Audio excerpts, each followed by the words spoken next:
Omicron తరుముకొస్తోంది. మనుషులు చస్తారా బతుకుతారా అన్న అనుమానం కలుగుతోంది. ఒమైక్రాన్ను అందరూ లైట్ తీసుకుంటున్నారు. కొన్ని చోట్ల జనం చచ్చిపోతున్నారు. నెల రోజుల్లో ఉండేదెవరు పోయేదెవరు? చంపుకు తింటోంది ఒమైక్రాన్ వేరియంట్. మొన్నటి వరకు అసలు భయమే లేదన్నారు. చాలా మైల్డ్ సిమ్టమ్స్ అంటూ చెప్పుకొచ్చారు. ప్రాణాపాయం ఉండబోదన్నారు.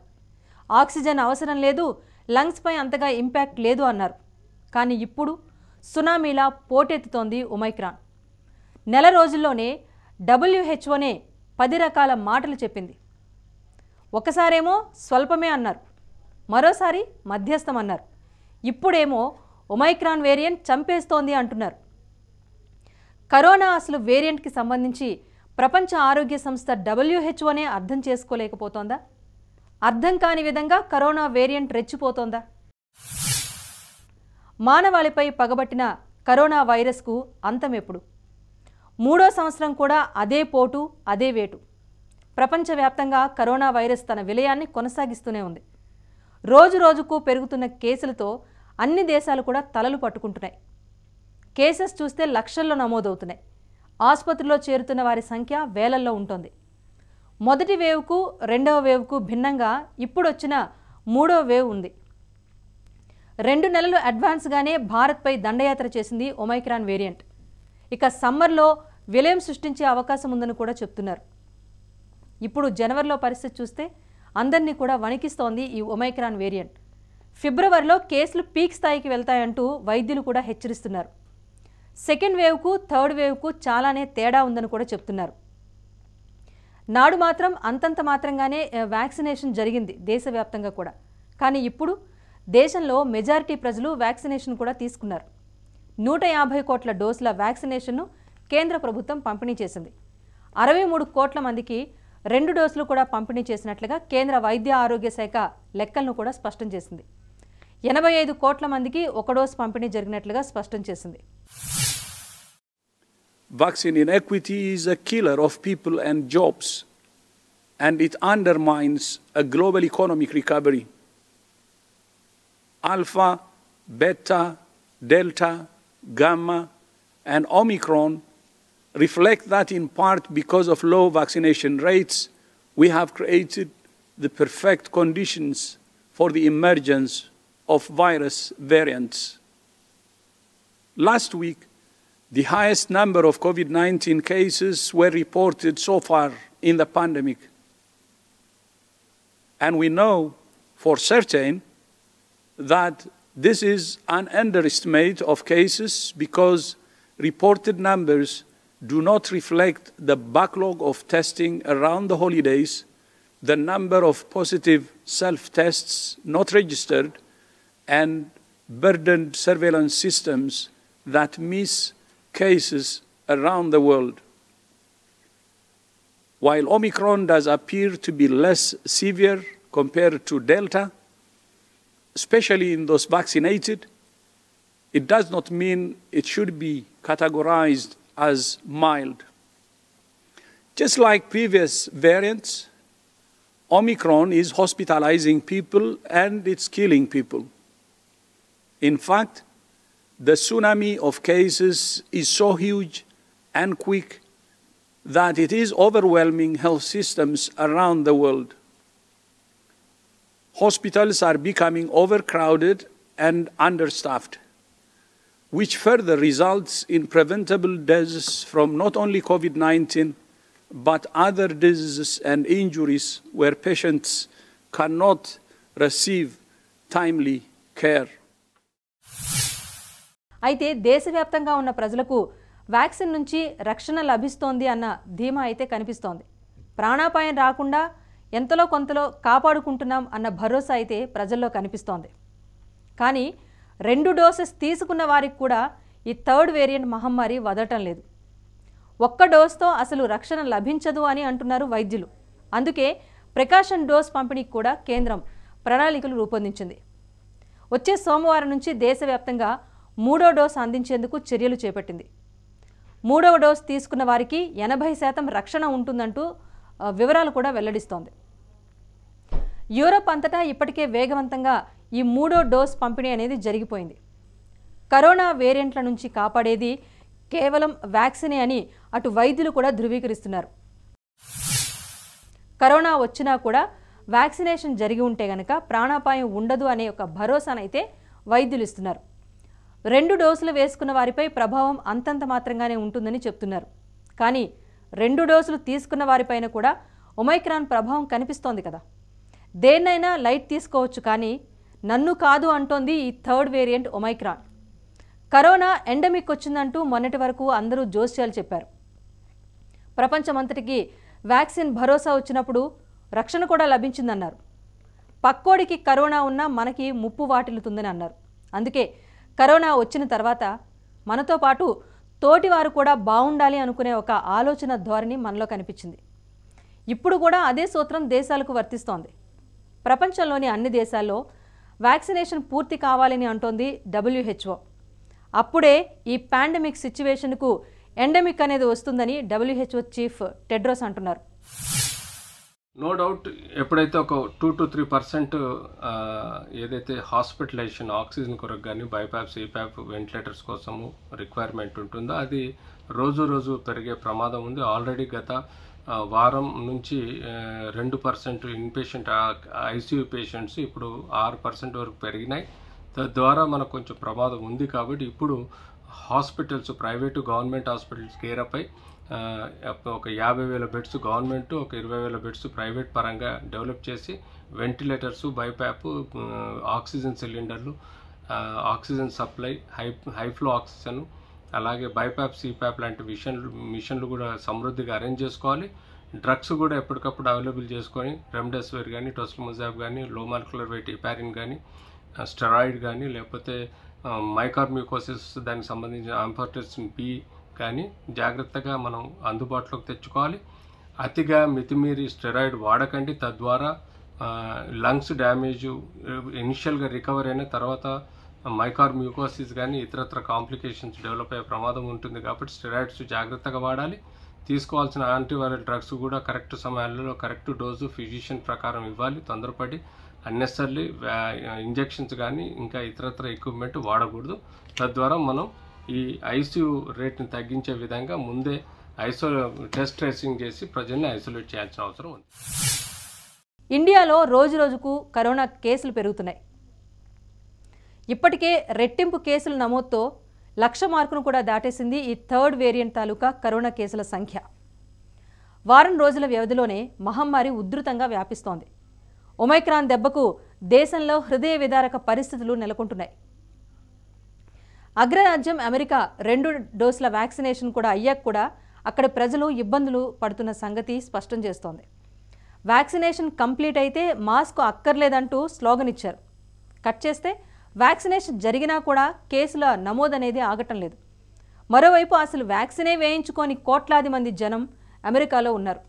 దీంతో అమెరికా గత వారం రోజులుగా భారీ కేసులను చూస్తోంది. లక్షల్లో కేసులు వస్తూ ఉంటే ఇప్పుడు అగ్రరాజ్యం తలలు పట్టుకుంటోంది. అమెరికాలో రోజుకు 7 లక్షలకు పైగా కేసులు నమోదవుతున్నాయి. ఇక కరోనా వైరస్ కారణంగా 24 గంటల్లో 2,143 మంది అక్కడ మరణించారు. యునైటెడ్ కింగ్డమ్, ఫ్రాన్స్, ఇటలీలో పరిస్థితి చూసుకుంటే అక్కడ 2 లక్షల కేసులు నమోదయ్యాయి. రష్యాలో అయితే మరణ మృదంగం ఆగటం లేదు.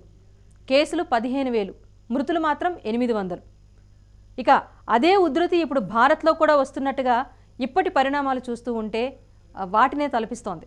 దేశంలో గడిచిన 24 గంటల్లో 1,17,000 కేసులు నమోదయ్యాయి. నిన్నటితో పోల్చుకుంటే 28% అధికంగా కేసులు నమోదయ్యాయి. ఒమైక్రాన్ దేశంలో విజృంభిస్తోంది అంటూ ICMR చెబుతోంది. దేశంలో వారం రోజుల క్రితం చూసుకుంటే కనుక కేసెస్ కేవలం 10,000 మాత్రమే. దేశంలో ఉన్న 27 రాష్ట్రాల్లో కూడా ఒమైక్రాన్ వేరియంట్ వ్యాపించేసింది. గత ఏడాది జూన్ 6న దేశంలో 1,14,000 కేసులు నమోదు జరిగితే 28% జంప్తో దేశంలో మొత్తం ఇప్పటికీ 3,52,00,000 కేసులు నమోదైనట్లయింది. మరి ఒమైక్రాన్ వేరియంట్ కేసుల్లోనూ భారీగా ఆ జంప్ అనేది కనిపిస్తోంది. 377 కేసులతో మొత్తం కేసుల సంఖ్య ఇప్పుడు 3,007కు చేరుకుంది. రోజుకి కేసెస్ పెరుగుతూ ఉంటాయి. దానిలో మనము డెల్టా కానీ ఉండొచ్చు, ఒమిక్రాన్ కూడా ఉండొచ్చు. ఒమిక్రాన్కి మనం ఇప్పటిదాకా అనుకుంటున్నాము ఇప్పుడు కేసెస్ వచ్చేవన్నీ కూడా ఒమిక్రాన్ కేసెస్ అని అనుకుంటున్నాము. బయట ఎక్కడైతే మనము ఇంటర్నేషనల్ ఎయిర్పోర్ట్ నుంచి వచ్చేవి అక్కడే మనకి ఐసోలేషన్ చేసేసి హోమ్ క్వారంటైన్ ఐసోలేషన్ పెడుతున్నారు ఇప్పుడు గవర్నమెంట్, సెంట్రల్ గవర్నమెంట్ నెక్స్ట్ ఆలోచిస్తుంది. అయితే omicron cases or delta cases అనేది మనం ఎలా గుర్తించాలి అనేది చాలా మందిలో సందేహాలు ఉన్నాయి. ఇవాళ రేపు చూస్తుంటే ప్రతి నగరాల్లోనూ ప్రతి గ్రామాల్లోనూ రోజుకి కేసులు పెరుగుతూనే ఉన్నాయి. సో ఒమైక్రాన్ అనేది మనకి టెస్ట్ చేయాలన్నా కూడా ఆ ఆర్టీపీసీఆర్లో కూడా అండ్ ర్యాపిడ్లో కూడా ఏ కరోనా ఉన్నా, డెల్టా ఉన్నా, ఒమైక్రాన్ ఉన్నా, ఏదున్నా పాజిటివ్ చూపిస్తుంది. కానీ ఇది ఒమైక్రానా, డెల్టానా లేకపోతే ఇంకా వేరే వైరసా అనేది, వేరే కరోనా వేరియంటా అని తెలుసుకోవడానికి ఏంటిదంటే ఒమిష్యూర్ అని ఐసీఎంఆర్ వాళ్ళు ఒకటి కొత్తది మనకి ఇంట్రడ్యూస్ చేశారు. దాన్ని బట్టి మనం ఒమైక్రాన్ కేసెస్ అది ఆర్టీపీసీఆర్ మెషిన్లోకి అది అమర్చబడిన తర్వాత దాంతో మనము ఇది ఒమైక్రానా లేదా డెల్టానా అనుకోవాలి. ఇప్పుడు దాకా మనం చూస్తున్నవన్నీ కూడా ఒమైక్రాన్ అని అనుకోవడానికి వీలు లేదు. ఒమైక్రాన్ చాలా ఫాస్ట్గా స్ప్రెడ్ అయ్యే ఛాన్స్ ఉంది. హై ట్రాన్స్మిటబిలిటీ అంటాం మనము. ఒకరి నుంచి ఒకరికి తొందరగా స్ప్రెడ్ అయ్యే అవకాశాలు ఎక్కువ ఉంటాయి. డెల్టా వేరియంట్ అలా కాదు. డెల్టా వేరియంట్ అనేది మనకి సెకండ్ వేవ్లో చూసాం కదా, అది ఆ విధంగానే స్పీడ్గానే మనకి ఒకరి నుంచి ఒకరికి చాలా స్లోగా పాస్ ఆన్ అవుతాయి వెన్ కంపేర్ టు ఒమైక్రాన్. కానీ అది చాలా డ్రెడ్ఫుల్ సిమ్టమ్స్ కనపడుతుంటాయి. ఒమైక్రాన్కి మనం ఆల్రెడీ చూసిన కేసెస్ ఇప్పుడు దాకా అయితే కదా సిమ్టమ్స్ మైల్డ్గానే కనపడుతున్నాయి. మనకి ఈ ఒమైక్రాన్కి డెల్టాకి మధ్యలో మన ఇండియాలోనే పూణేలో సైంటిస్ట్ ఒకరు కనుక్కున్నారు. ఆల్రెడీ ఒమైక్రాన్ అంత మ్యుటేషన్స్ అయిన కేసెస్ కూడా ఆల్రెడీ కమ్యూనిటీ అంటే మన ప్రజల్లోకి వచ్చింది, ఆ స్ప్రెడ్ ఉంది అని చెప్పేసి దాని ఎఫెక్ట్స్ వల్ల మనకి ఎక్కువగా కేసెస్ కనపడుతున్నాయి అని. ఇక రాష్ట్రాల విషయానికి వస్తే అత్యధికంగా మహారాష్ట్రలో 876 కేసులు నమోదు కాగా దేశ రాజధాని ఢిల్లీలో 465 కేసులు నమోదయ్యాయి. మహారాష్ట్రలో 36,265 కేసులు, ముంబైలో 20,181 కేసులు నమోదయ్యాయి మొత్తంగా చూసుకుంటే. ఇక లాక్డౌన్పై సీఎం ఉద్ధవ్ ఠాక్రే నేడో రేపో నిర్ణయం కూడా తీసుకోబోతున్నారు. ఇక దేశ రాజధాని విషయానికి వస్తే అక్కడ ఢిల్లీలో మే 8 తర్వాత 15,000 దాటిపోయింది కరోనా కేసుల సంఖ్య. రోజువారీ కేసుల్లో 41.5% పెరిగి 15,097కు చేరుకుంది ప్రస్తుత కేసుల సంఖ్య. అంటే ఢిల్లీలో నమోదవుతున్న పాజిటివిటీ రేటు 15%కు చేరుకుంది. ఢిల్లీ, ముంబైతో పాటుగా కోల్కతా, చెన్నై, బెంగళూరు లాంటి సిటీస్లో కూడా భారీగా కేసులు నమోదవుతున్నాయి. దేశంలో కరోనా మరింత విస్తరిస్తుందన్న బెంగలో అటు కేంద్ర ప్రభుత్వం కూడా ఉంది. 24 గంటల్లో దేశంలో కరోనాతో మొత్తంగా 302 మంది మృత్యువాత పడ్డారు. గత కొద్ది రోజులుగా కేరళలో చనిపోయిన వారు 221 మందితో కలిపి డెల్టా విజృంభించిన సమయంలో ఆర్ వాల్యూ కేవలం 1.69%. ఇప్పుడు ఒమైక్రాన్ చంపేస్తున్న సమయంలో ఆర్ వాల్యూ 2.69గా ఉంది. ఇప్పుడు మరీ ముఖ్యంగా తెలుగు రాష్ట్రాల విషయానికి వస్తే ఏపీ, తెలంగాణలోనూ రోజురోజుకు కేసుల సంఖ్య పెరుగుతోంది.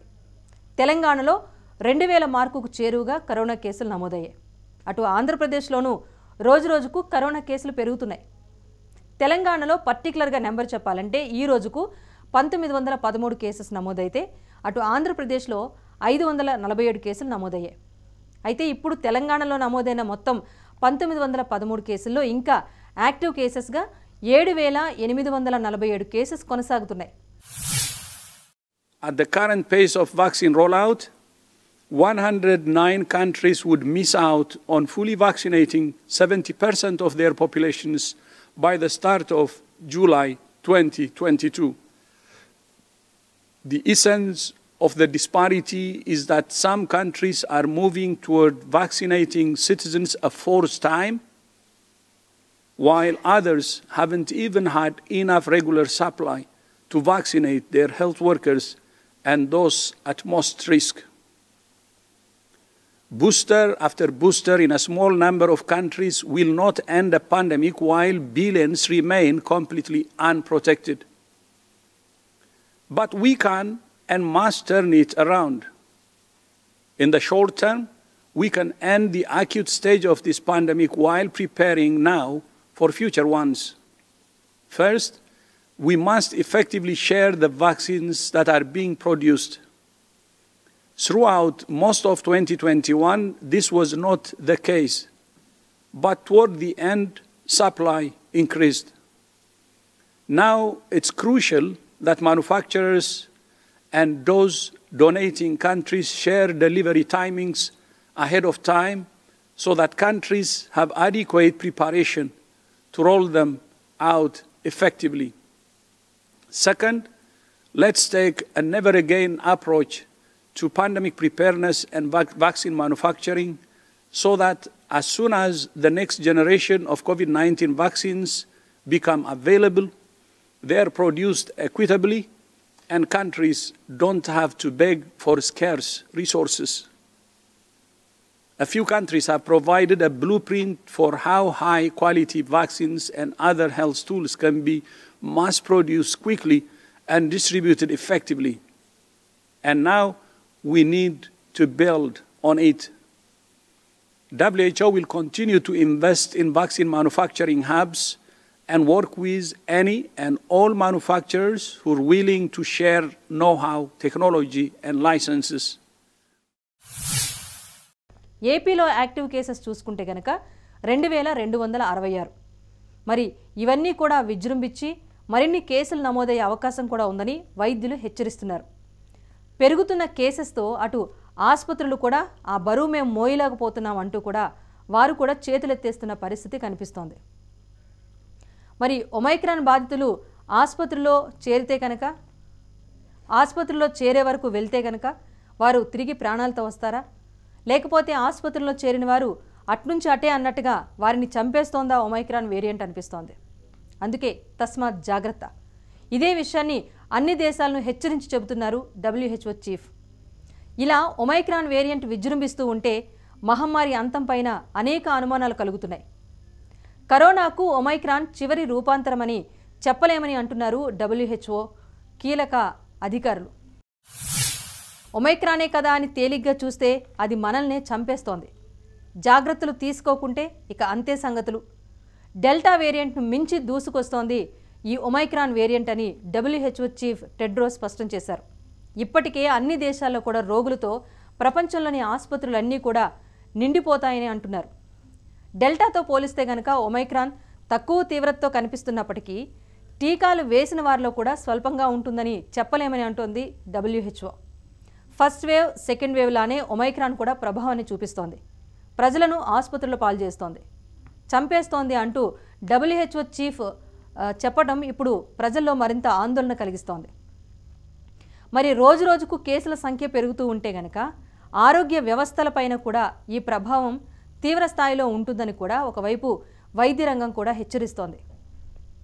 ప్రపంచవ్యాప్తంగా గత వారంతో పోల్చి చూస్తే కనుక 71% కేసెస్ పెరిగాయి.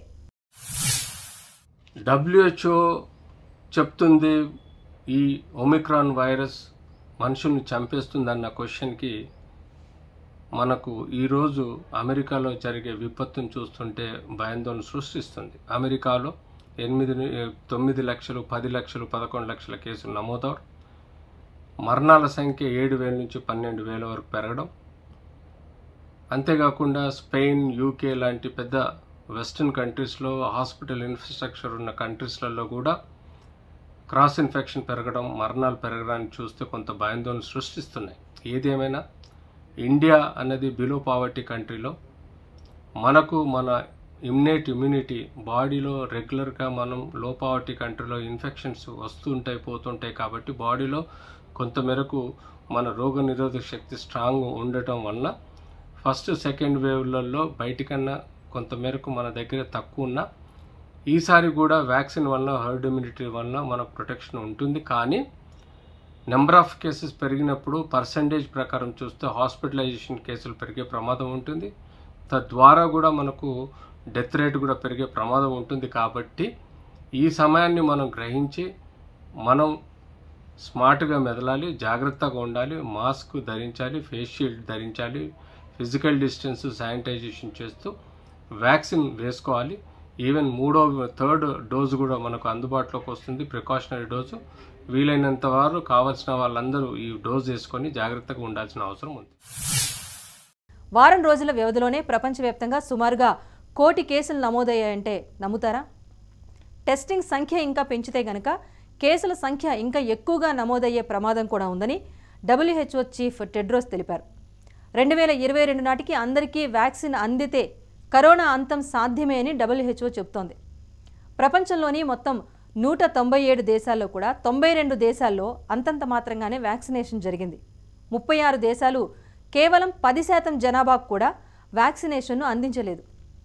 వ్యాక్సిన్ అసమానత ప్రజలను, ఉద్యోగాలను చంపేస్తోంది అని WHO హెచ్చరిస్తోంది.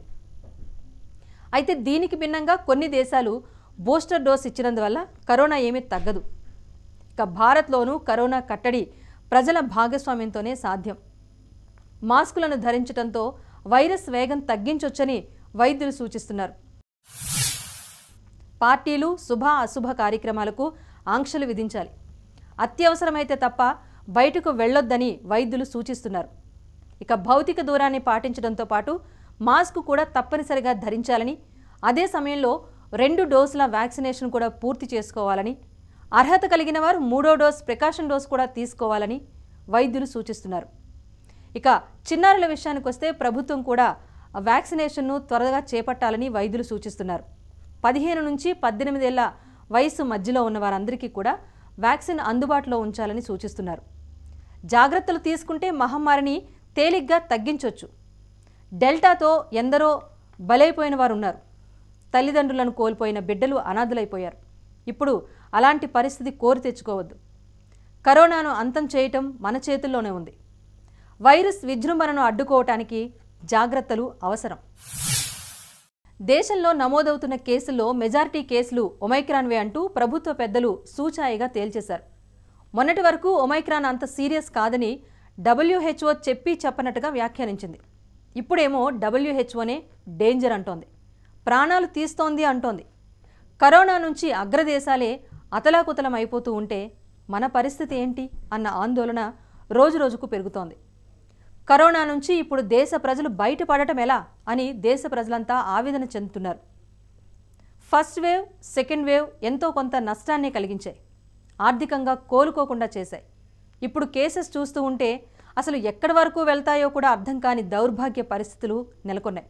అందుకే అందరూ తస్మాత్ జాగ్రత్త.